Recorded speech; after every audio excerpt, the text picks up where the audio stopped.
Hey everybody, welcome back to Terminus. As always, I am the death metal guy, and here with the black metal guy in a very special interview episode. Metal journalism and its consequences have been a disaster for the human race. For every one piece of consequential writing that you might come across, you'll stumble across another 10 of top 5 lists that all supposedly have something different going on, but it always seem to top off with Iron Maiden's Number of the Beast. So we're here, or the new album by Yob. the new album by Yob, or perhaps a totally grassroots effort to promote baby metal as the next wave of progression in heavy music.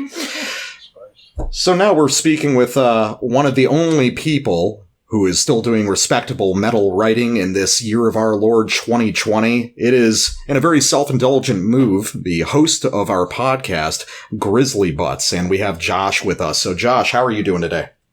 Hey, how's it going? Oh, we're doing well. You know, just after work, midweek recording, always a pleasure, right? Right, yeah. I mean, I'm here. Yeah. We had fun. We always end up having fun. We had fun with Christian and Vader. Yeah, we did, and that was a complete fucking nightmare to record midweek. Oh wow! Yeah. So we both started that one off like I want to die. Oh yeah, that was a rough one. That was a really rough one. A lot of these are secretly very rough. Some of these interviews and some of these bonus episodes we do were just.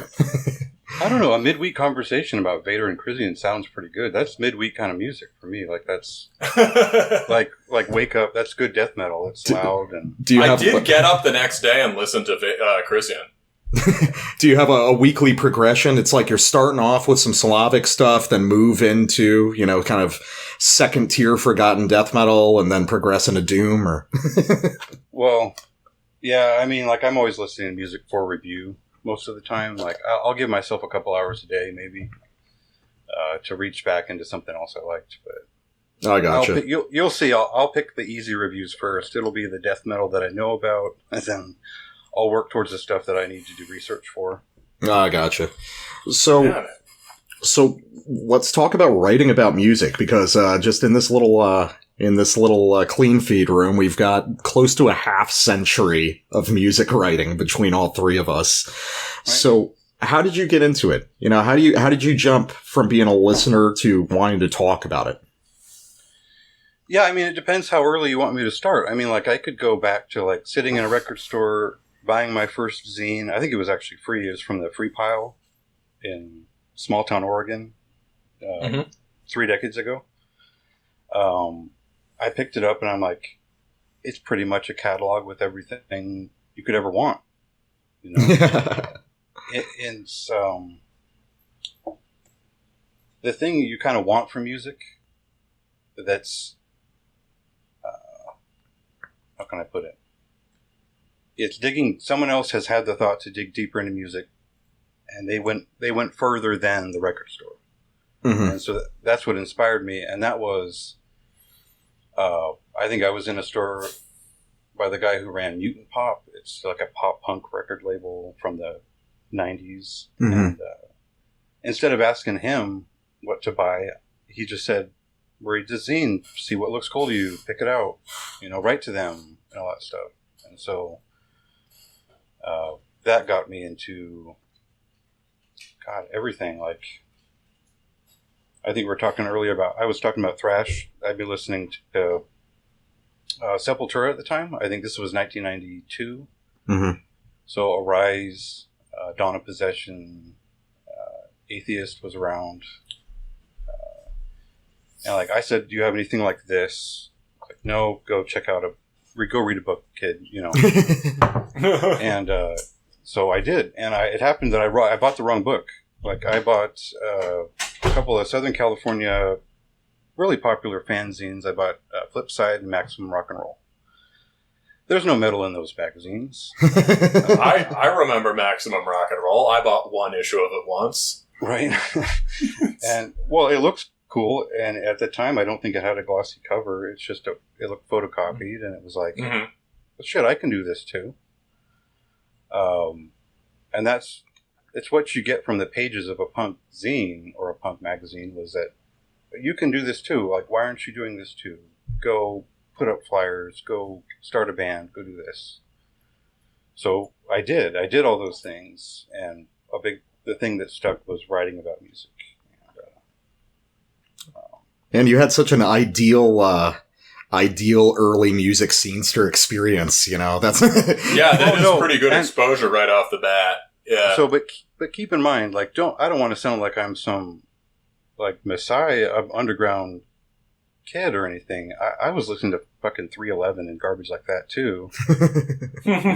Is amber the color of your energy? This was before that, but it's still sad that I know what you're talking about. We had 311 pre-sellout. They're heavy shit. Right. I thought that... Okay, I'm not even going to get into that. But no, we won't take that path. So basically, I wrote into those zines and I said, how can I do this and be successful? And the editor responded and said, well, why don't you just write for me and I'll send you a bunch of CDs. Nice. Damn, it was that easy, man. Yeah, remember when they did that? And he said, write to every single ad you see in here and ask them for a CD also. And start your own zine off of whoever sends you stuff. Just keep doing it. And so just keep talking to record labels and they're going to send you stuff. And look, if you suck, they'll stop sending stuff. It's the perfect first lesson for writing about music, right? Is if you suck, they won't come. They won't show up. So, how the world's changed. The way that I kept it going, and it was unfortunate, it was the first lesson I learned, was that if you are negative all the time, because you don't understand something and you're spreading ignorance about music, mm-hmm. You're going to entertain a lot of the wrong people, and you're going to spread ignorance towards art, and you're going to sound like a stupid child when you do it. And I was very successful as a stupid child. I mean, I was 17. I was writing for Flipside, and I was writing pretty embarrassing negative reviews. I say this in hindsight. People liked it. Oh, yeah. Oh, was it kind of... Were you writing strictly negative reviews as kind of your concept? No, it was very, very much 0 to 11, depending on whether I liked it or not. And so it was I liked this Bone Crusher album, not the rapper, the Orange County street punk band. I love that shit. It was 10 out of 10, And then if it was Sepultura's 1998 opus Against vocalist, it was a 0. Actually, at the time, I was probably enthusiastic about it, but you kind of get that it was 0 or it was 10. And yeah, and so how did you find that sort of going sour for you, or attracting the wrong kind of people? So when you bring attention to yourself and you're negative, people want to know who you are so that they can. It's kind of like the universe balancing things out, right? Mm-hmm. So people did actually dox me and try to find out who I was. Jesus, damn! Old school doxing, proto-dox, yeah. So no, yeah, they looked you up in the telephone book.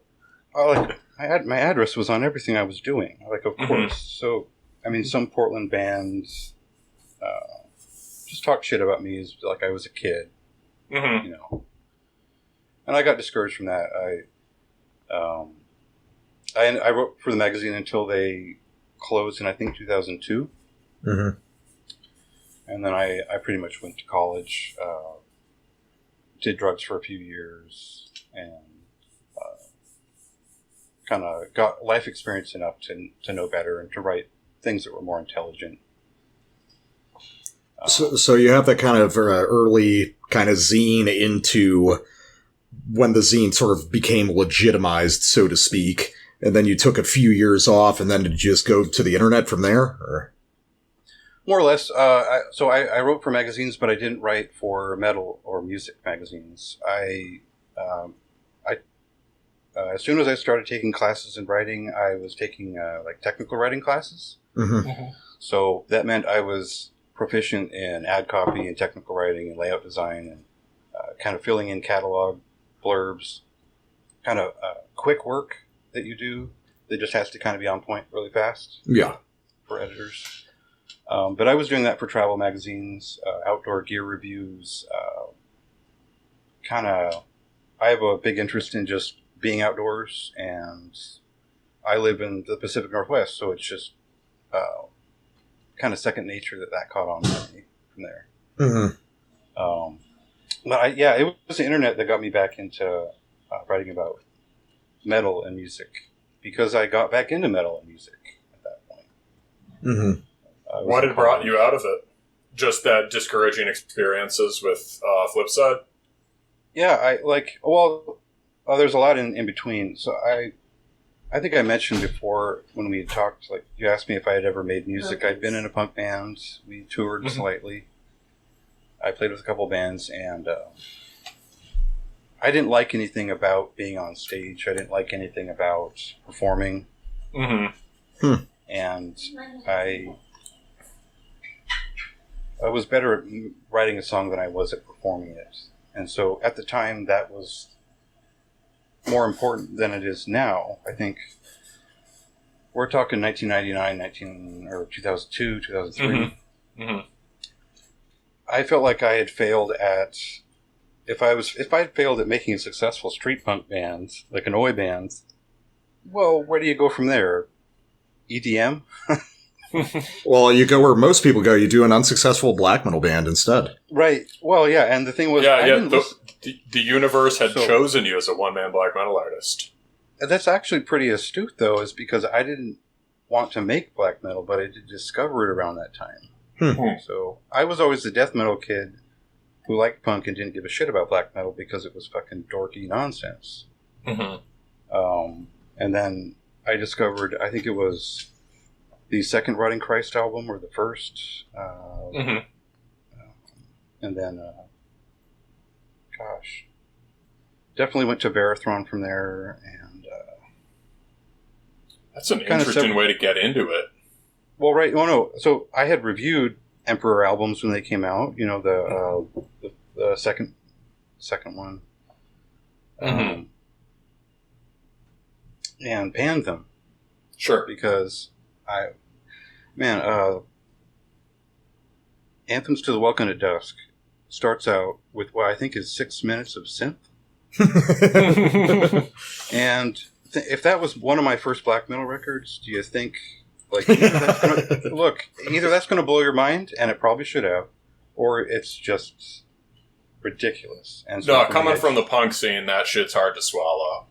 Right. So, I still, that album is, it makes me sick to listen to that album. It is. No, but in a good way. Like, it makes me sick because I never gave it its due when I had the chance. But also, it's such an intense experience. Like, it's, who was talking about black metal? Was it Reverorum Ib Malak? Yeah. In interviews, they talk about black metal as religion. And I'd never felt that until I went back and revisited that second Emperor album. Where I saw the spiritual connection to music, even if it was just it sounded like dumb rock music to me at the time. Black metal started to make sense later on. Okay. But it took melodic black metal. It took Dissection. It took Sacramentum. It took Dawn. The first Dawn album is like it's probably my number one black metal album. Oh, and so that's for me too. I can't say it because it's ancient Swedish, but that album, that first album, it brought me back into metal in a big way. So that's kind of interesting because we've got these three different but kind of parallel trajectories here, because you are a punk kid who gets into death metal and then picks up kind of the rest of the scene. Black metal guy, he's kind of a punk kid who gets into black metal and picks up the rest of it. And I'm coming from just like hard rock and new metal and stuff like that. And I kind of got into like black metal and death metal in parallel with each other. So it's kind of interesting how I think these pipelines shape the way you see the music, you know? Yeah, definitely. And I think, like, I don't think I would have ever enjoyed Dawn if I hadn't grown up listening to Cryptic Slaughter and, like, those, just the intensity of the music makes sense when you see it in hindsight. It all becomes more clear, like, how these things relate and, you know, why extreme metal continues to appeal to me. And I haven't even answered your question. I think let's see.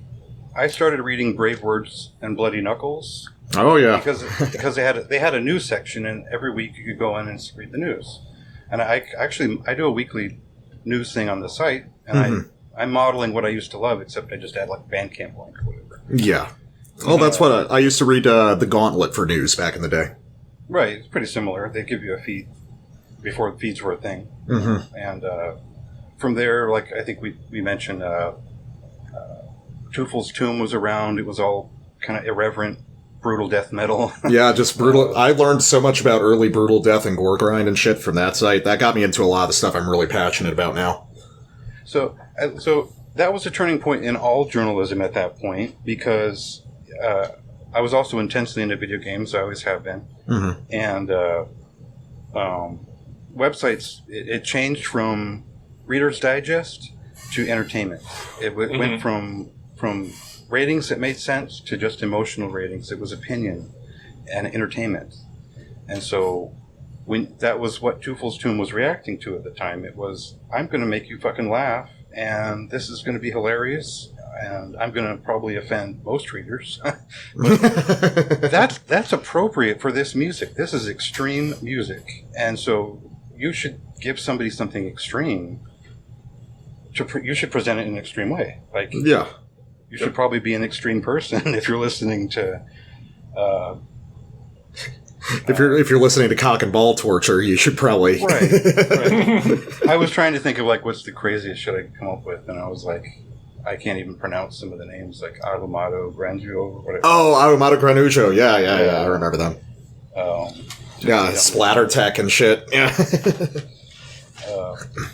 But, I wanted to read about the brutal death metal that was coming up at the time. Like, I'm one of those people where it's not about belonging to any of it. It's just about experiencing all of it. Like, it goes back to the record store days. Like, I want that record store. I want the distro. I want everything available, and I want to talk about all of it. Because it's all fucking cool. It's all, like, some of it's retarded. And a lot of it, most of it's shit. But I want to talk about all of it because you might love it. It might change your life. The same way that people did that for me when I went into record stores. Okay. So you'll see me covering a lot of variety because that's my point of view is you need to be Epicurean about all of this. Otherwise, you're going to get bored. It's going to define you in a shitty way. And, maybe that's who you are and that's great. But for me, it's you can take in all of it and learn something from each release you pick up. I get that. I think that's true. Yeah. I think even a mediocre album has something to learn from it. Yeah, and like if you divorce yourself from being that teenager who just wants to shit on everything, and you find a lesson in everything you're learning, you're so much more of a human being for that. You're so much more you're more interesting for it.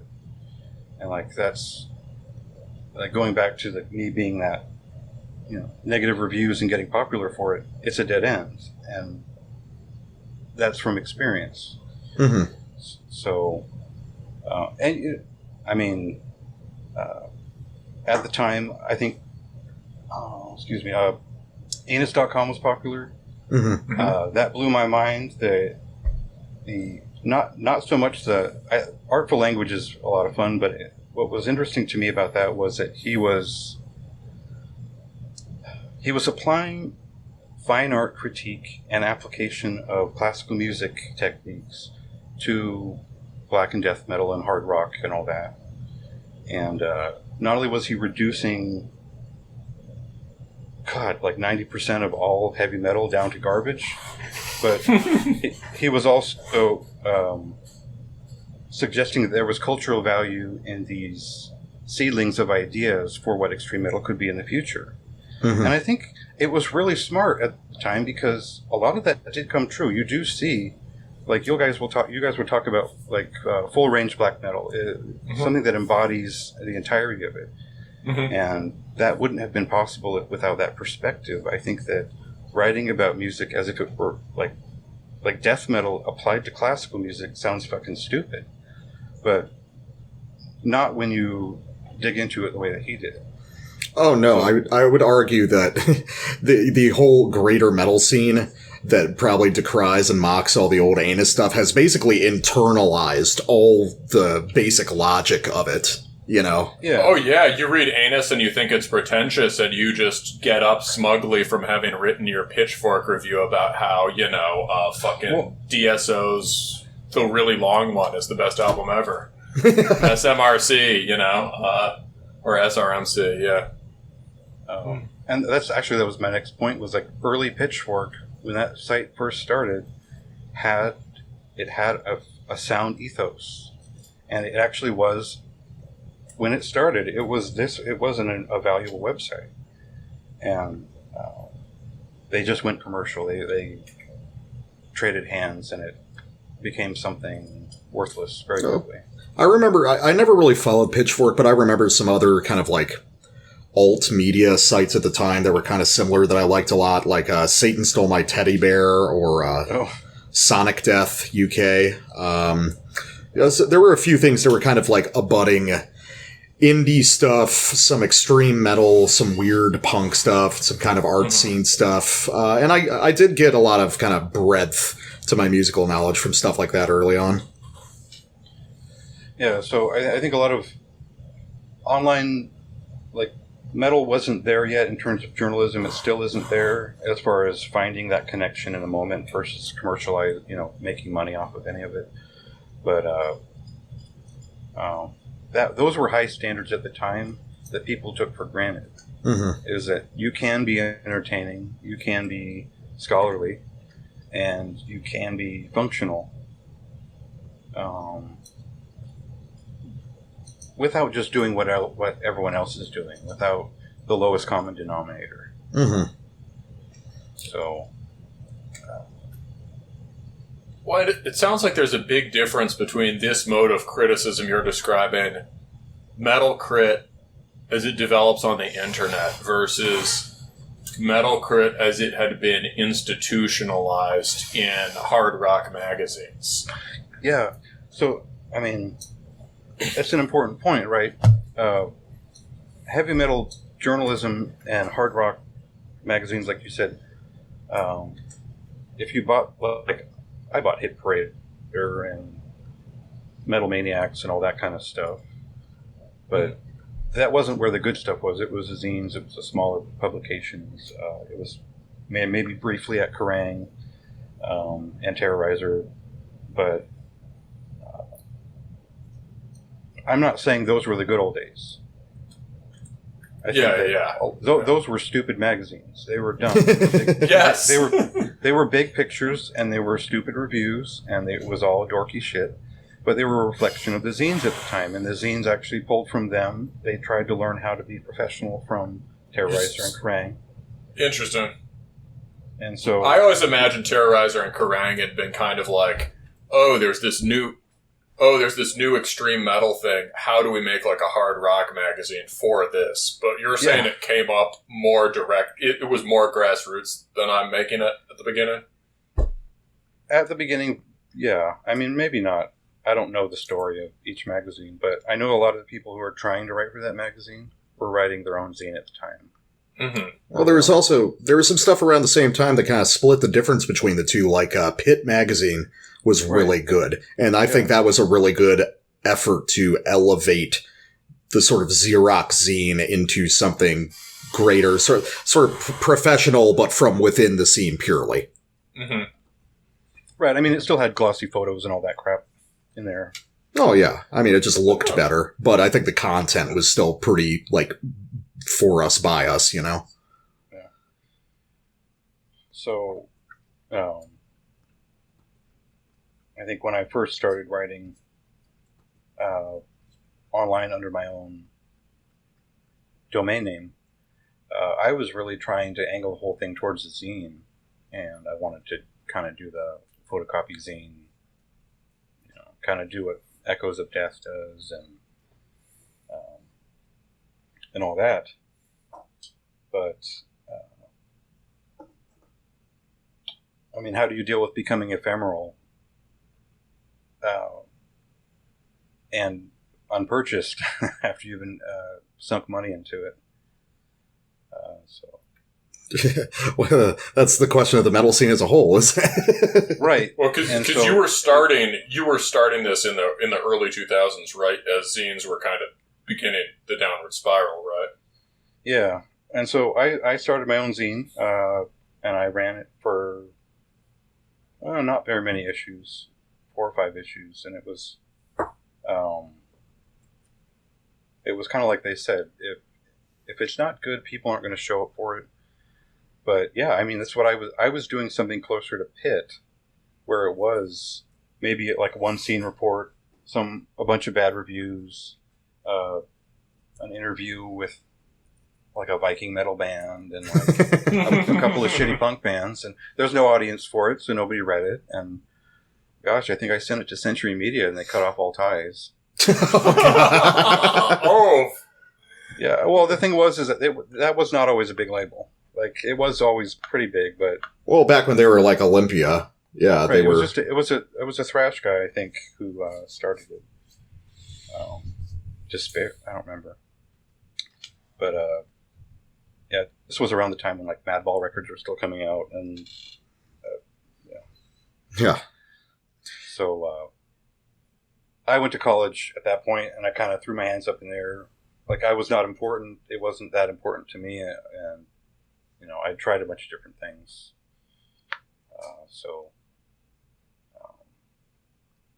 My writing didn't develop until I had an education.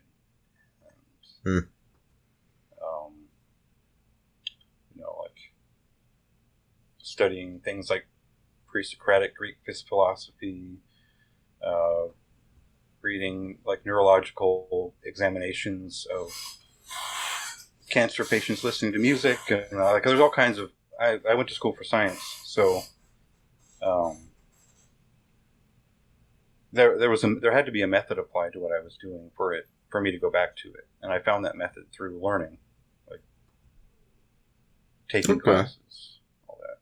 Sorry, I'm kind of jumbled thoughts here. No, you're all good. But so I guess here's one of the big questions we wanted to talk about is. Because obviously, you know, me and the black metal guy, we come from a traditional writing background.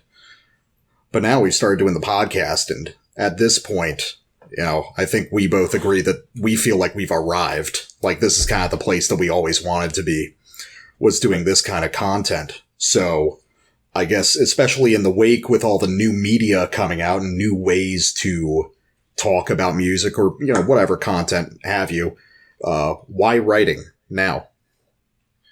Well, yeah, I mean, think about it like this. I dove into the pool on the shallow end, and I came up on the deep end, where everyone else was drowning.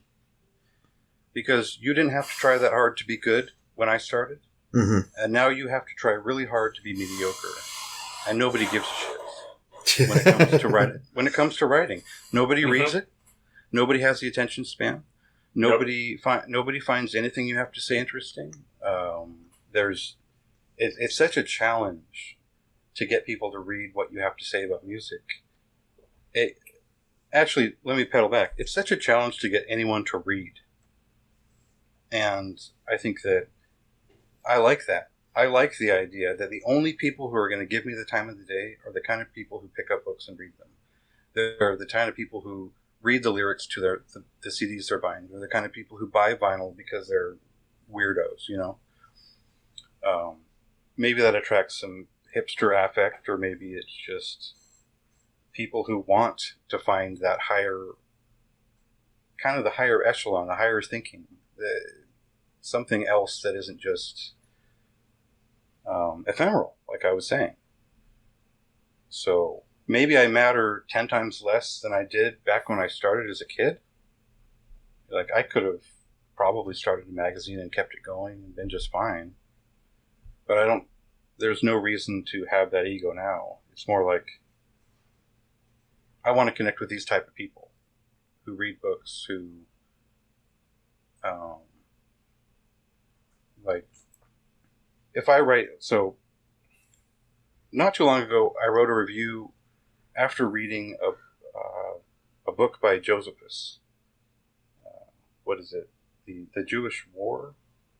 And it's detailing the downfall of the wars between Rome and the Jewish Jerusalem, basically. And so the voice is really striking on that piece. It's been translated, but it's... Anyway, so I wrote a review in that voice. I started it that way. That's the most pretentious garbage I could think of. But it matters to me because it was an exercise that was satisfying. It's kind of like when an artist says, I wrote the music that nobody else was making. Well, for me, like, I think it was Funereal Presence who said that more recently. I want to write things that I want to read. I want to write the things that people aren't doing. Like when I go click on Decibel, I know that it doesn't matter what they said about the music. I can just go get that premiere and move on, right? It doesn't matter what No Clean Singing has to say about an album. You're getting I'm sorry, I like those guys. They're actually great. Oh. But there's no... I know what to expect every time I pick it up. Mm-hmm. And I mean, it's cool, man. We don't like anybody, so... Yeah, I mean, we basically don't like most of the metal blogs, so... Yeah, and like, one of the reasons why I started Grizzlybutts was because I read Angry Metal Guy, and I thought, how fucking entitled is this little pissant garbage? It's so fucking That is one of the worst ones. And so what do you mean by entitled? I mean, if you don't want to sling too much shit, understandable, but what do you mean by entitled?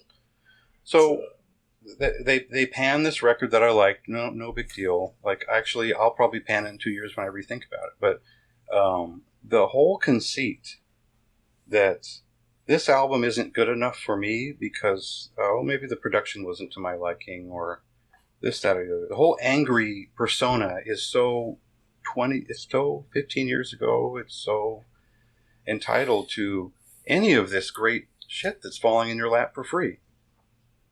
Like, I mean... I don't think I've ever actually read any stuff by that. I just saw the name and I was like, well, I'm not going to listen to that. I think I've tried it and been surprised that it wasn't angry. Well, right. I was disappointed. So...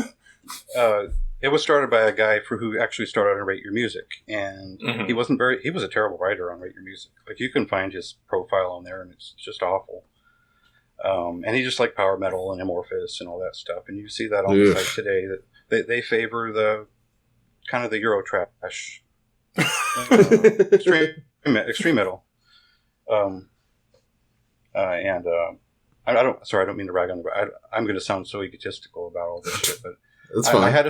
That was the strong reaction I had that said, look, I want to do something else. I want to think more about what I'm doing. I want to do all the research.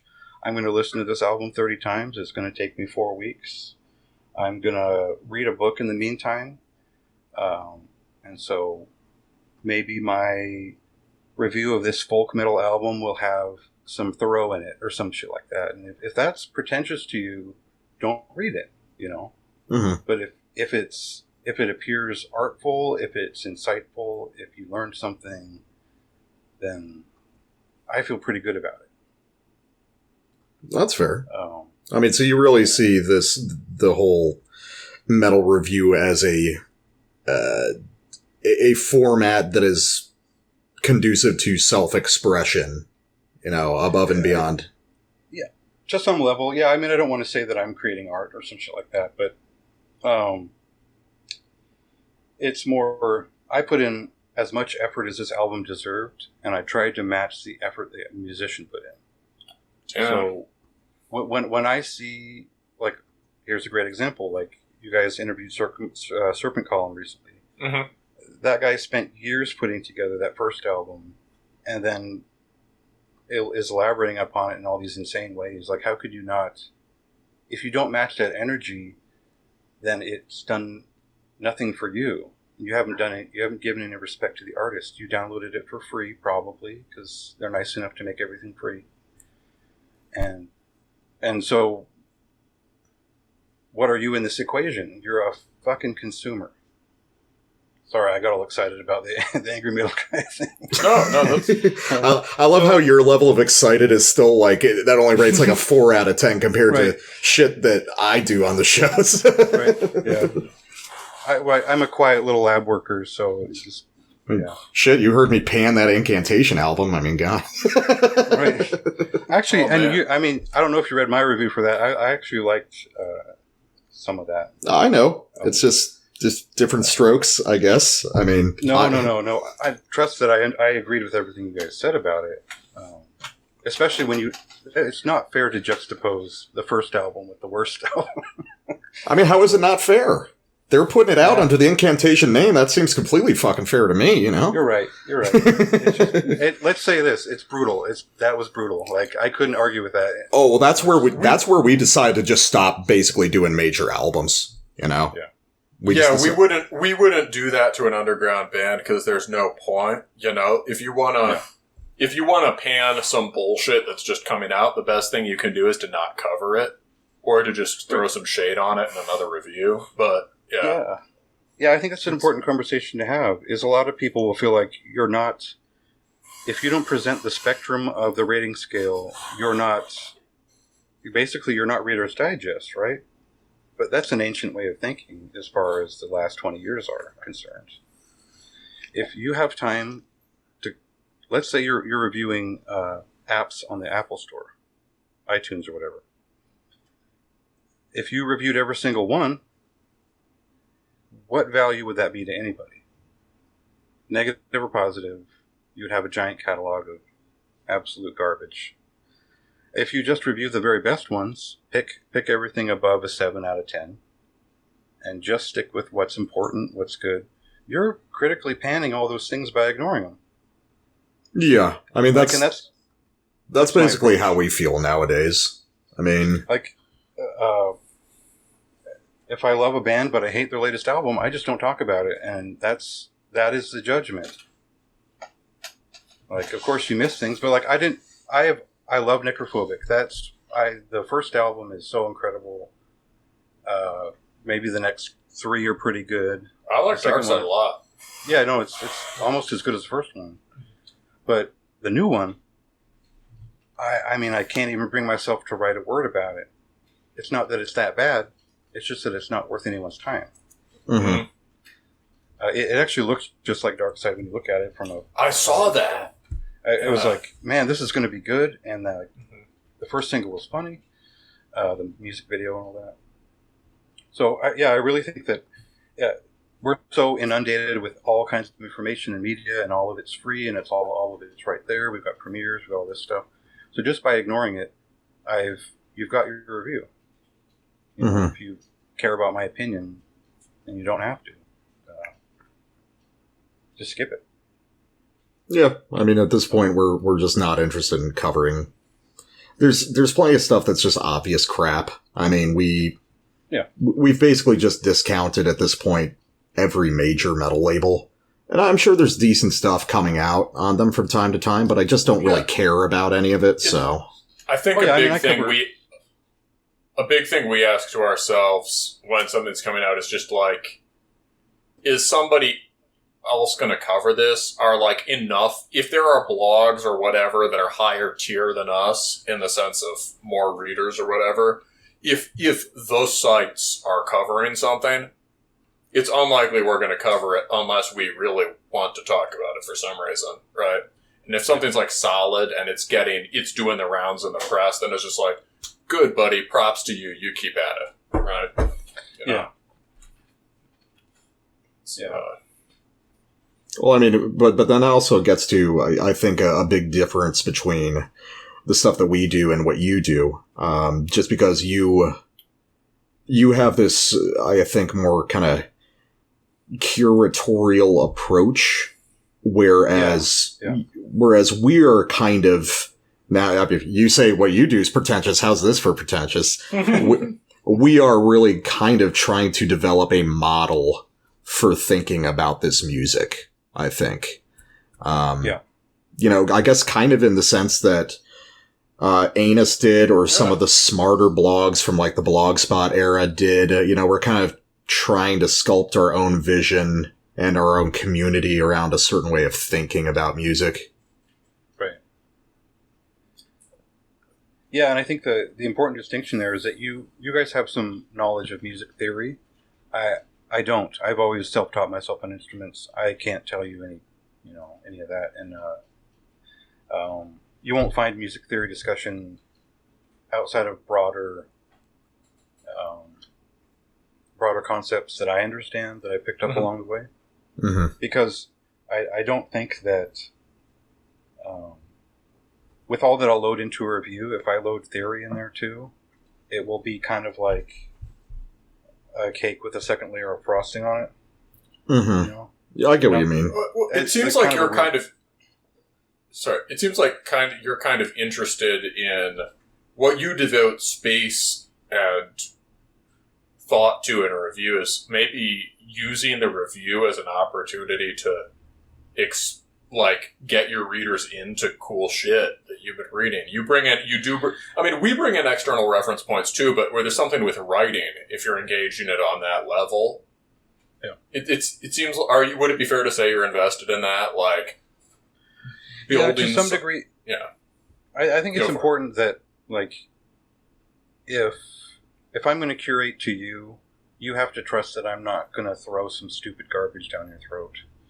So if I'm telling you that this latest Incantation album is good, well, I mean, you're going to find out for yourself no matter what. So I'll take the time to kind of talk about what I like about Incantation. I'll talk about where I think their strengths were and where they are now. And yes, I didn't mention the bad rock solos. I think the guitarist left after that album. but I'm there I'm talking about Incantation because that's an important band to discover wherever that point is. And so, as much as I fear the lowest common denominator, I do want people to just not take for granted that this album came out and this is the latest thing and you should check it out. I want you to go back and listen to every single goddamn Incantation album. Find your favorite and then message me and say, hey, that second Incantation album or the one with the guy from the Chasm, those blew my mind. I've been listening to it all week. So that's what matters to me. And so if I am curating, it's often the whole idea of listen to the full album and then go further within that. Listen to the entire discography, then listen to all of their associated bands, and spend your whole life listening to everything you can to get all the context you need to find exactly what you want. Yeah, like constellation of reference points. Right. Yeah, that makes sense. I don't, you might think that Incantation album sucks. Sorry for I'm using the same. That's fine, I don't care. Yeah. You might think that album sucks, but maybe you liked that, the second album. Well, have you heard of Funerus? Well, I mean, that's pretty much that second album times 2. And then if you like that, I've got about 30 Death Doom albums from the last 10 years that are even better. So that's what interests me as a reader, is that we don't stay in a mode of advertisement as curation.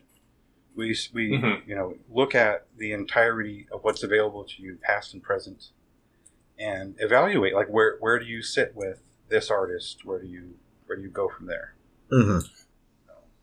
You do come in with some pretty deep cut name drops that I think are useful. This relates to your. Also, I think you came up a little before us, so you have some reference points that we don't, or some things will seem more natural to you, like bringing up that fucking Eucharist record. I remember when you were reviewing Sfiderna, the one before this one. You brought up some band, Swedish band from the 90s. I'll find it in a second. Keep talking. But it was just, I just never heard of it at all. What was the one that sounded like really stupid punk in a really interesting way? Oh, Unpure. Yeah, there we go. Right? Unpure. Yeah, there you go.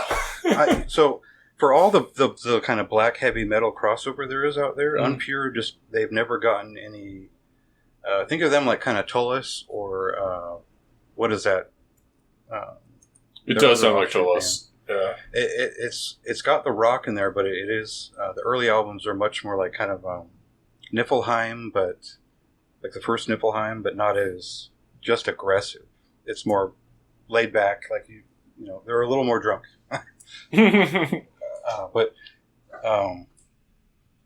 yeah, I think that, and that's not for the sake of like trying to out cult anybody. It's more like you need to know this album because, hey, you might not like this Sabederna album. Like you could reduce it pretty quickly. It's kind of a little bit like Take, however you pronounce that.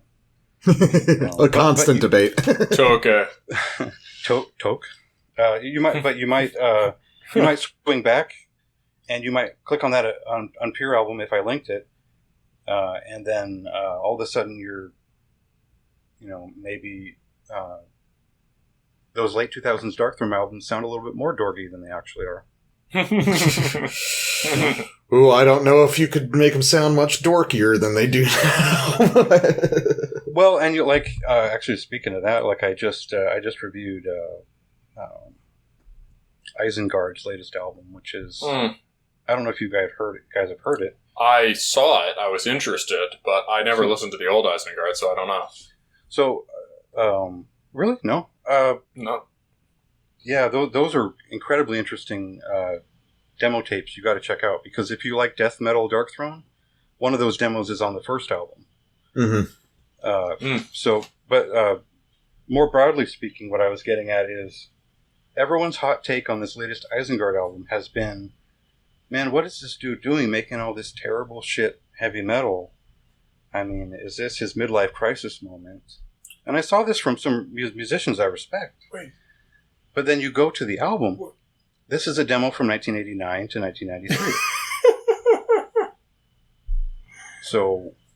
So basically, you're telling me that you listened to it, but you didn't click on any information about it. You didn't look up nothing. You didn't wonder why it sounded so weird? Yeah, why does it sound like a demo from 1986? Oh, because he was making this weird Bathory, Candlemass, everything else album in his head when he got a 4-track, from a stoner rock band he was in. So I think so anyway, I'm not talking about this for the sake of Isengard. It's more about go and read about the music you're listening to. Learn about everything you're doing. Like I always it's kind of the golden rule is what are you doing and why are you doing it? And that's a boomer thing, right? But why are you listening to this music if you don't know anything about it? And what are you doing by listening to it? Is there a spiritual connection? Is this, that, and the other? Are you just killing time? Yeah. I mean, the reality is most people are killing time. Yeah, and that's fine. I mean, I get that. It's just more like I'm so in the opposite direction. It matters so much to me that this artist has put something out for me that I want to know, why did this guy put out this weird epic heavy metal album from his garage as a double LP all of a sudden? It must have meant something to him. And why did it take, 28 years for it to finally come out? Mm-hmm. So you'll find, I'll be biased whenever an old band comes around and they've, history and provenance is really important in that aspect. Because it will affect your mind as you dig into it and listen to it. Bro, I've got just a classic example of this. I think Winterfilleth put out that kind of filler EP years ago, I think The Dark Hereafter. And I remember reading some review on some fairly respected, one of the big sites that was man, that last track, Led Astray in the Forest Dark, that's just fucking killer. That sounds like this is so much better than the rest of it. It sounds like this old 90s Norwegian black metal. It's bro, if you had turned the record around, you would have seen that was an Ulver cover. Right. Jesus. Well, it happens too often, and I think I've done it a few times where I didn't realize the cover. It's like, this cover sounds off, but I don't know who did it. So I try to do that diligence where it's like, I don't want that gotcha moment to happen to me. Because we all make that mistake, but that's virtually inexcusable. Yeah. You know? Well, I don't know. I think you touched on something interesting, which is, I think, a part where me and like the black metal guy, and I guess you kind of diverge on the metal level, which is, even though kind of the historical, I mean, this is something we've been touching on, the whole historical importance of this music, because we're now getting to a point where heavy metal is, you know, arguably 50 years old. Yeah. And everybody's getting into it at these different starting points. And that starting point usually heavily influences what they find important about it. And as the canon expands, and as it's constantly rewritten by people going back and putting their own 2 cents in, how do you establish a sort of logical, canonical relationship? And does there come a point where you sort of get cut off from the roots of it? Because, I mean, one of the arguments I have is that a lot of this modern black metal stuff, especially over the last 10 years, is just so far away from the second wave origins. It's almost its own entity. Right. Yeah, when you guys were talking about that on a recent episode, I had to stop. Like, I was like, because I have a strong reaction to that whole idea. Mm-hmm. I mean, if we don't see the continuum of human history in a work, then we won't call it high art. We'll call it folk art. And how do we decide between what is folk art and what is a great work is important. But I think so.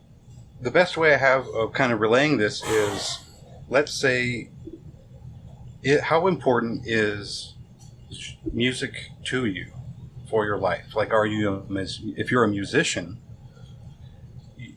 eventually you will either be spiritually bankrupt from only focusing on one thing, that you will have to go and search for spirituality, new or old. Like, it's the way I see it is philosophy. I got into philosophy starting with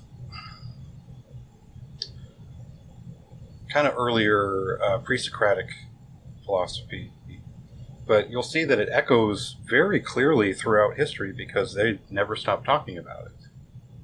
Yep. And so anything that they introduce that's new, there's a paper that comes out right away that says this is like something from Anaximander, years ago, and this was expanded upon 15 years ago, and this, and that. And so, if you deny the continuum its existence, what you're doing is stupid, and that's fine. Stupid music is actually very popular.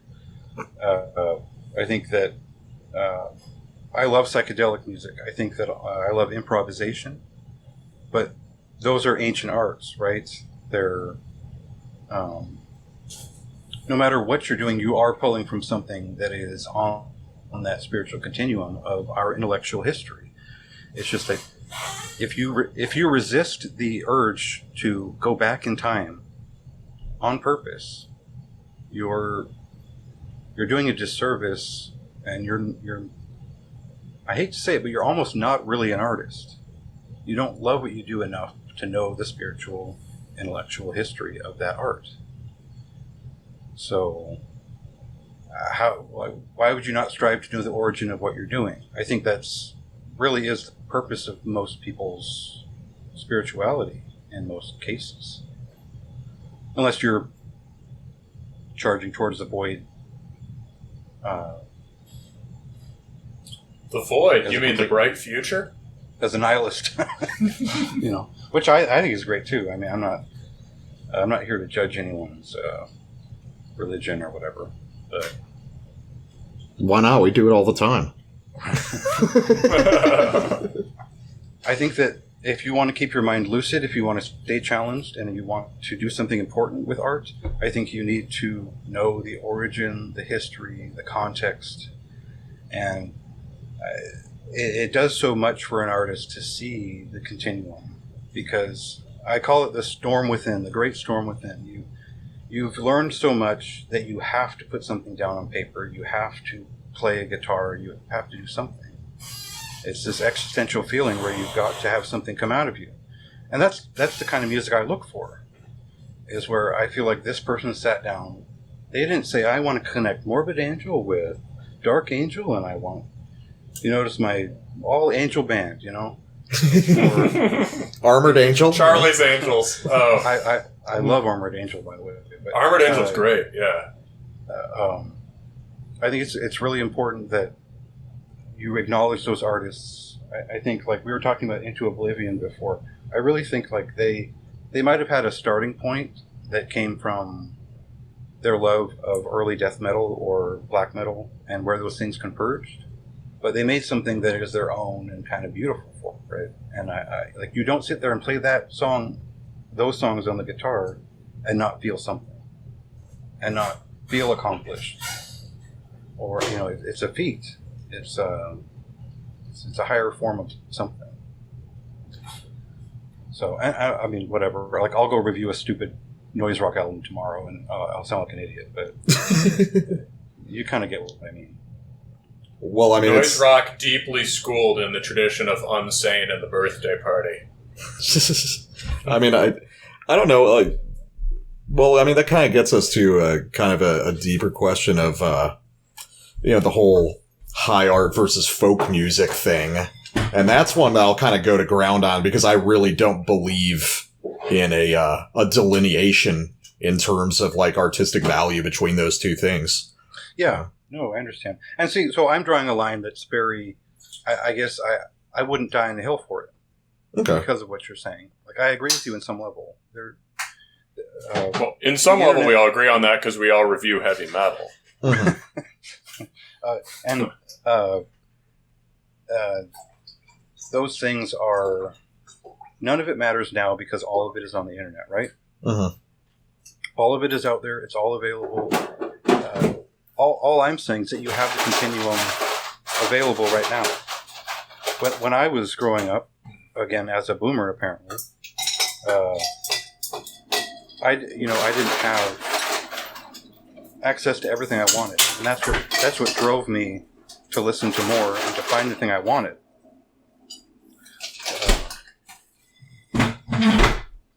And to not just stick with the Slayer album I liked in 1991. You know. So,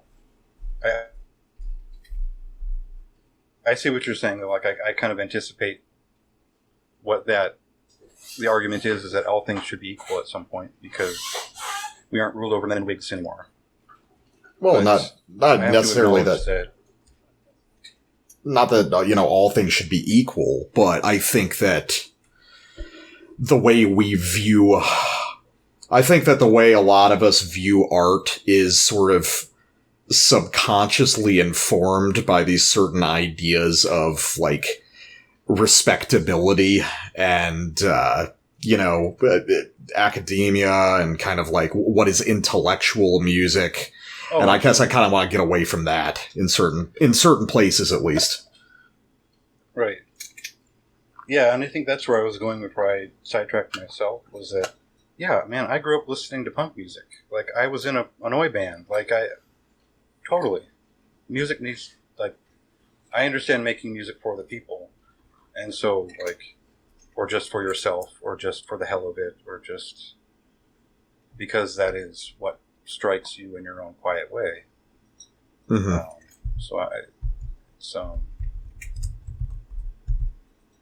I mean, that's kind of, so I understand both sides. I think that's my scientific background is kind of, it keeps me from ever making a point, because I'll back it as far as you'd like, you know. I see both sides to it. I think that I emphasize great works because they make me emotional. They make me excited. It feels like I'm living when I'm around a great work. So what's a great work to you? Which some records. Yeah, I mean, obviously you listen to so much it might be hard to pick. You could pick from a a specific subset of metal or anything like that. Man.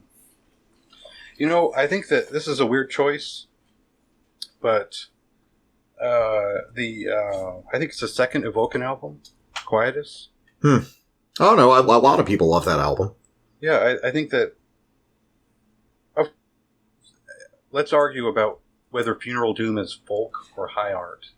I'm going to say it's probably more. It would lie on the folk side of things, right? I think it's folk. Funny. It's folk awkwardly emulating high art, which is what makes it interesting and special.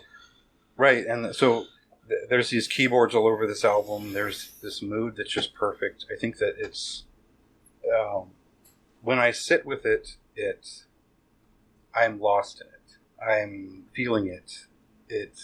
I've returned to it over the last 20 years, and I get this insane feeling of that it has evolved over time. So, and like, I don't feel the same way about the second Dissection album. Like, I hate to say that, but if you point me in the direction of Sacramentum's first album, that is a great work. Like, nothing compares to that album. Nothing comes even close to Far Away from the Sun. So, and these are emotional things. Like, I'm not saying that intellectually I think that Far Away from the Sun couldn't be kind of dissected. That it was one of those things that was dissected on anus.com, and they did a really great job of kind of elucidating the nuance of why that structure is so intelligent. And I think combining the intellectual and the emotional kind of side of the music makes it a really exciting thing to revisit and to kind of worship in a weird way. Because you'll see, whenever I'm talking about a melodic black metal album, the ideal in my eye is Far Away from the Sun. So that's it. Go ahead. Oh, just in terms of the readjustment of the canon, as the death metal guy was talking about, as things change now, say like as Migla on the one hand and sort of hyper melodic Franco-Finnish black metal on the other hand become our sort of dominant forms or whatever, right? And, I think the death metal guy has made a good case that it's the Migla, as weird as it may sound, that is pointing forward more. I'm willing to grant him that. As those become more salient, like Far Away from the Sun's critical capital has just really risen. It's like there's a shift in what counts as important within the origin. Oh, yeah, definitely. Like, I don't... Because that was obscure when we were coming up. That was a deep cut, and people just started talking about it again on the blogosphere. No, same with Dawn. Mm-hmm. Oh, sure, Dawn is still kind of a deep cut, yeah. So, and that's what bugged me is, like, I think someone was doing an interview with Dan Spano, the producer on all those albums, and they didn't ask about fucking Dawn and Sacramento. They asked about Jesus. I'm like, I know everything there is to know about dissection. God damn it, But it is weird how that comes back around when you start adding for fans of Sacramentum, right? Mm-hmm. More people check it out, and eventually people know what this music is. They've reissued it. The band is reformed, all that. But that circles back around to why Mugwa? Yeah, whatever. I think the proper pronunciation is Mugwa, but I'm an American. I think from now on we're just going to refer to them as the Polish band. So I really appreciate that band, and I actually go even further than the first couple albums into enjoyment. But I don't connect that style as I don't feel they own it. I don't feel like everyone is intimate.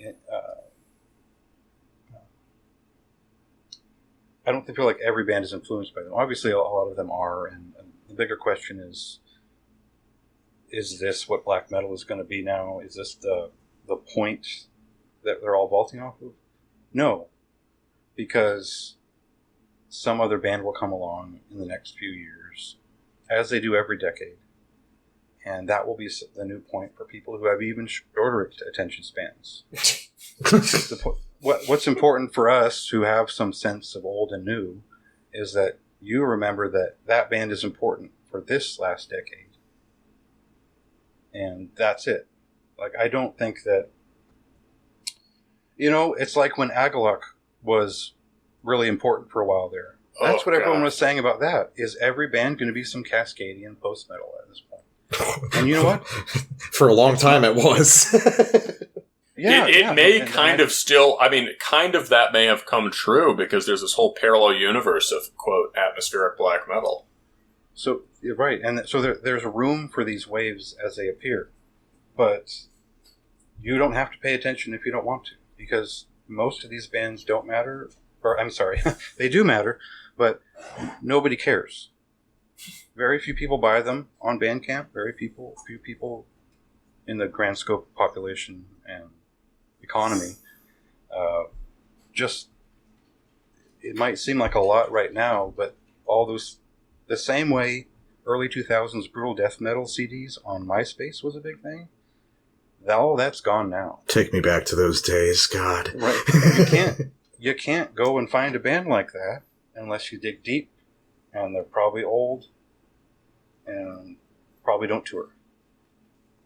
So I think that's the same thing as it's not a trend, but it is an important cultural milestone for the underground versus the visible hype machine. So media. Magua was easy to pick up and sell.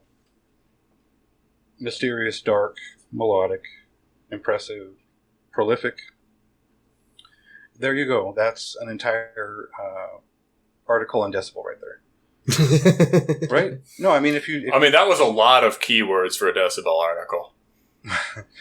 I have nothing but respect for those guys. I don't know. I like the flexi discs once in a while. They did one with Satan. It was great. I bought that right away. But it's one of my favorite bands. The British one. The new wave of British heavy metal band. Yeah. So, and back to what you were talking about. I would see it as a wave. It's a wave that could turn into a thread, and that could be its own genre. Is Magua metal, artfully melodic. I always called it semi-melodic black metal, just because there was dissonance that was important on some of those albums. Mm-hmm. But well, I mean, if you're making a drawing a distinction between waves versus threads, what kind of threads do you see emerging or have emerged in the past 10 years or so? So here's an important one that I think everyone has ignored, is the influence of bands like Morbus Chron and Execration and Obliteration. I think that death metal has totally evolved in their image over the last 20 years. Or 10 years, I'm sorry, 10 years. Because and I think early Tribulation was an important part of this too. There was a wave of these Scandinavian death metal bands that were playing with psychedelia of Autopsy. They were playing with more laid back, kind of progressive feelings that they didn't fit with the technical bands. They didn't fit with the brutal bands. And none of it was all that heavy. Like, if you listen to Sweben, the Morbus Chron album, it's an emotionally heavy album, but it's not a heavy album. And you see, if you look through the death metal underground and you dig around for the last 10 years, you find they inspired a shit ton of bands that don't really know how to define themselves. Because it's you want to call it cosmic or atmospheric death metal, but it's also not cavern core or death doom or anything like that. We've been trying to describe this, I think, recently, especially in conversations off air. the death metal guy and I, this new wave of death metal that's kind of analogous to Megla black metal. Death metal guy, have you heard Morbus Kron? I've a little bit back in the day. I mean, what I would kind of associate what Josh is talking about with is sort of the modern understanding of like Fin Death. Yeah. Well, So Tribulation was kind of a rock band. right. But maybe that's the also first- true. Every album was different, but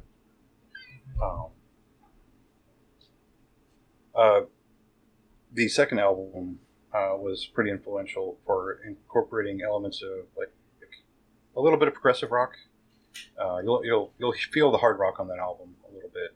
The first album was just Swedish death metal. How else would you put it? So I think what I'm getting at is that I was calling that post death metal back in 2013, 2014, and that never caught on because it's not post metal. It's you could call it psychedelic death metal. You could call it whatever you want. Well, I mean, now you got Blood Incantation, one of the biggest bands in the world, and they're basically post-death metal. Yeah, I think we should steal that word and help right. bring it to fruition. So that actually, I'm sorry, like I kind of missed the framing of that. Time Ghoul, Disembowelment, these bands are what was important in creating these tastes. Maybe early Autopsy and all that was important. Mm-hmm. But it really was when that first Blood Incantation came out that, and actually the Time Ghoul remasters and the double vinyl set and all that, you'll find like Obliteration changed from like a kind of more of a brutal, or Execration changed. Mm-hmm. Yeah, it was Execration. And I think that's, sorry, this is like an example of a thread of something kind of, I guess it's kind of indefinite. I don't think it will come up to be a bigger thing, but I do think that it's a good example of it's as big of a thing as the Polish band and their wave. Okay, I gotcha. I think you just have to frame it basically like black metal is a little bit more popular. It is a little more saleable. It is a little bit more. There's more of a user base, so you'll see more people listening to and talking about it. But in the grand scheme of things, it is just a wave. And that whole situation as the way black metal has at this point sort of erupted into a sort of mainstream popularity that, I mean, death metal only ever approached maybe in the mid-90s. I don't think I ever would have expected. Yeah, I have trouble seeing it. I don't believe in popular black metal. I don't like that idea. Me neither. I sound like a dick, but like, if you put a Death Heaven record in front of me, I don't see that as black metal. Well, I don't see that as black metal either, but it doesn't matter what we think, right? Because it is to so many people. well, I mean, it kind of does, because it means, I mean, if you want to make something that sounds like Death Heaven, what you need to listen to is Orchid and not Mayhem. That's probably unfair to Orchid. Oh, fuck off. Sunbather's fine. But you get what I mean. It's like bouncier than like Orchid was kind of a hardcore band, right? Like Death Heaven is like all the nice sounds. Yeah, I got it. So you listen to some old, you listen to like Indian Summer, and you listen to Orchid, and you listen to some post rock, and you listen to a little bit of like modern Slavic black metal, and that's what you do. But it's definitely, No, fair enough. I'm just being disputatious. Yeah, it's a screamo record though. Yeah. No, I'm with you there. Yeah. It is. But no, clearly this black metal technique has filtered into like a surprisingly big mainstream thing. Well, okay, this is something I've been wanting to talk about, so let's broach it here. I think sort of for the first time. Maybe something I've been speculating about, and it's kind of a bong rip thought, but it kind of relates to what we've been talking about with Migla and stuff, and where the genre's going, and does it need a new origin, or does it need to respond to the origin in the 90s or whatever? Is when we say black metal, are we now just referring to a guitar and drumming technology? And is the term too capacious to encompass any meaningful genre anymore? And is it even possible that black metal, outside from like the disciplined folk practice of a few believers, isn't even really a genre anymore? That's interesting. I mean, the last one is a real bong rip bit, but like, consider the idea that what's happened is that black metal invented a musical technology that people, the culture vultures in alt culture wanted, the people in the punk scene, you know, the sort of arty punk scene wanted. They were sort of ashamed that these lunkheads in the metal scene had gotten it first. They're like, oh my god, you can play continuous, beautiful sounding melodies on an electric guitar. And I mean, screamo bands were kind of doing that to some extent in the 90s, but obviously people got really into the black metal thing. And now, and within the metal scene too, it's just, there's so many. This one guitar technique is now, it's all over death metal, it's all over, there's, you know, the Miglaverse, there's all these things, right? Is it now just do we now have to take stock again of what this term even fucking means? No, because it's been defined as a culture. It's its own subculture, right?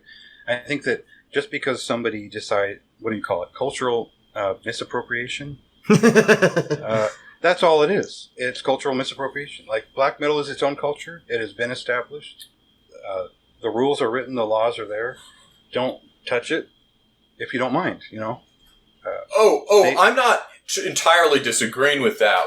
I'm not arguing that, like, oh man, do we have to, like, broaden our notion of what black metal is to accommodate this progressive new music that's being made in coastal cities? I'm thinking more like, sort of like, is it possible that it's dead, and that what we need to create a new name for the things we like that are meaningfully black metal? Or is it possible that so much, I mean, even within the metal scene, so much of what sounds sort of like or is influenced by black metal just isn't, and we want to draw a hard line between a black metal folk tradition and, I mean, you could even do it, I mean, death metal guy, you were saying this the other day, right? Like, all this kind of, you know, all this kind of very black metal sounding, but kind of pagan stompy stuff, heathen black metal. Is that even black metal, right? Oh, well, I mean, we talked a little bit off air about how, like, at the very root of it, I don't think that most of the black metal we talk about is black metal.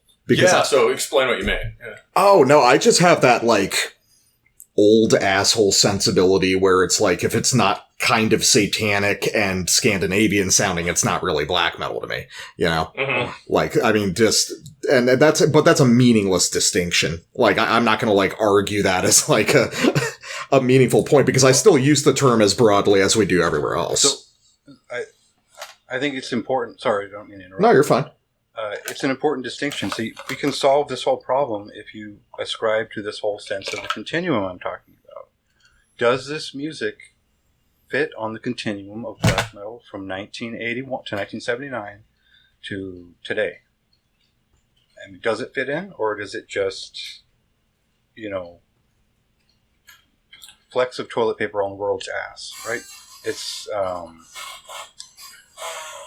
not worth the attention, but it's just been labeled as such. It's kind of like calling screamo hardcore. And then, you know, what do you call hardcore after a while? It's the same kind of distinction. You decide what you're going to include, or you let it go and let it evolve. Well, I mean, I think in a case like hardcore, what happens is, you know, hardcore has become hardcore as a term. You use it like the term rock. I mean, you don't really have a... Well, no, but that makes me very... Oh, sorry. For a minute, I thought you were literally talking about rocks. No, I was like, well, that's a very broad category. Well, what I'm saying is, you do not... I mean, honestly, is there such a thing as a rock band anymore? Is there such a thing as something No. I agree. I'm afraid that example of hardcore has actually made me think I'm more right about black metal than I did when I said that. Yeah, I think it's not, I think that black metal now refers to this, like, broad palette of techniques, and now you'll just have to be more specific about what you mean. Because, I mean, we can get caught up in arguments about, you know, whether the atmospheric black metal YouTube channel, which is like its own culture and community at this point. Yeah. I mean, I don't consider any of that fucking meaningfully black metal, but now... Or it's black metal that gets stuck on the atmospheric black metal channel because somebody liked it melody. Yeah. But what I'm saying is they already have a term to distinguish it. It's a dumb term. It's a term that doesn't make sense, but there's a linguistic thing there. And now if you're in a hardcore band, there's no such thing as just a hardcore band. So now you're in like a beatdown band or something like that. You know what I mean? Right. Yeah, I think that maybe it's important to be a purist for your own sake if you're making music, and to define your music, maybe... Like, you have all the tools available to you to get the person to the right place. Like, if you say you're an 80s hardcore punk band and you have all those words in the title, then I'm into it. But if you leave any one of those elements out, I'm not sure if I'm into it. Right? And so the problem is when someone sends me an album that says it is extreme metal, I guarantee that it is a metalcore album. Or I guarantee that it is a progressive metalcore, nonsense core, whatever band.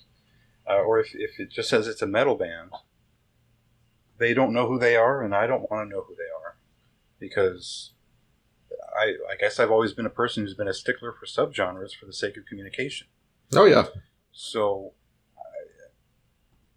I don't like the idea of ascribing a subgenre to a band, but it's been done before quite a bit. Like, I mean, everything from krautrock to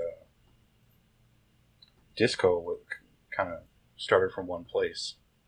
And I think as long as there's a seedling of black metal in whatever you're doing, I guess cycling back to, like, is it a technique that defines the genre?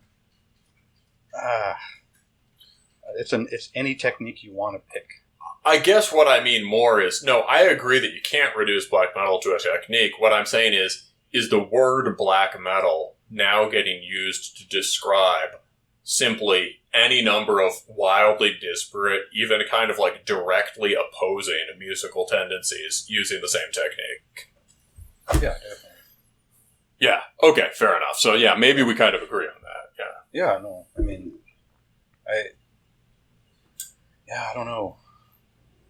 I don't find any of it valuable on the regular, so I don't really think about it.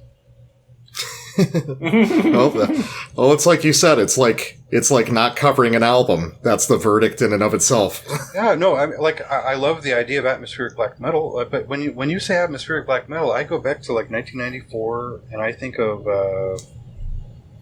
what is that one Norwegian band? Iljarn. That is very atmospheric music. I agree. Well, all good black metal is atmospheric. Yes, that's why the term is it's meaningless because it's redundant.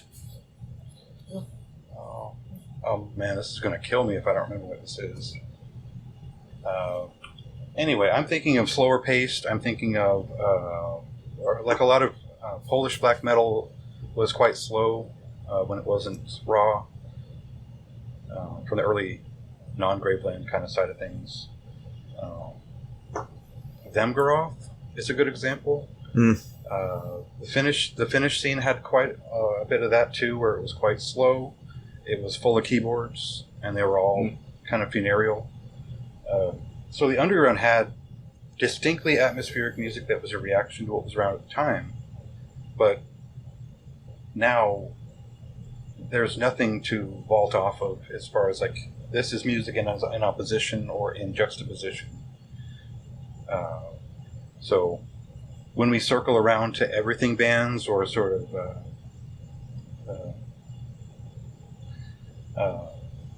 full, what do you call it, holistic black metal, full spectrum black metal, that's what we've been saying. Yeah, right. When we circle around to that, maybe that's the bastard that's the problem, is that everyone's trying to do too much, and we get these kind of mushy, pointless albums because you haven't picked a place in history that's most important to you. And that's it wouldn't almost exist if you. Go ahead. Yeah, what are you going to say? Well, I don't think that a lot of the garbage music that I was talking about, like the metalcore and all that, would exist if people weren't. If you were dedicated to what you were doing, and it meant something to you, because I think it's sort of like extreme metal is a good kind of after-school activity for so many people that, as a listener, I assume that it matters to you, but a lot of it doesn't. It wasn't created to matter. It was just a thing that happened. Mm-hmm.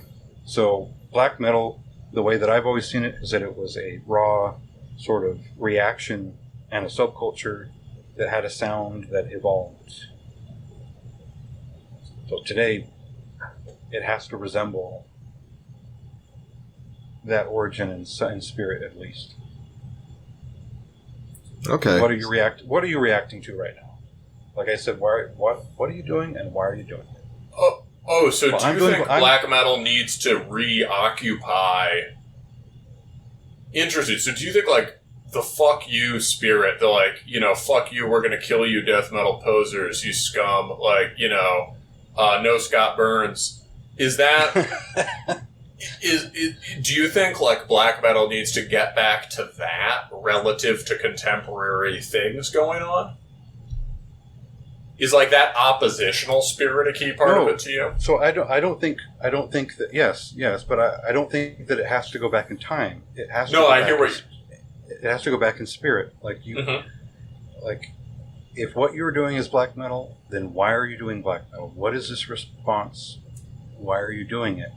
And that's the one thing I try to pick out of the albums that I choose to talk about is this a spiritual event that you have to share with the world, or is this a reaction, this hatred or anger or frustration that you had to get out, this nihilistic feeling, whatever it is?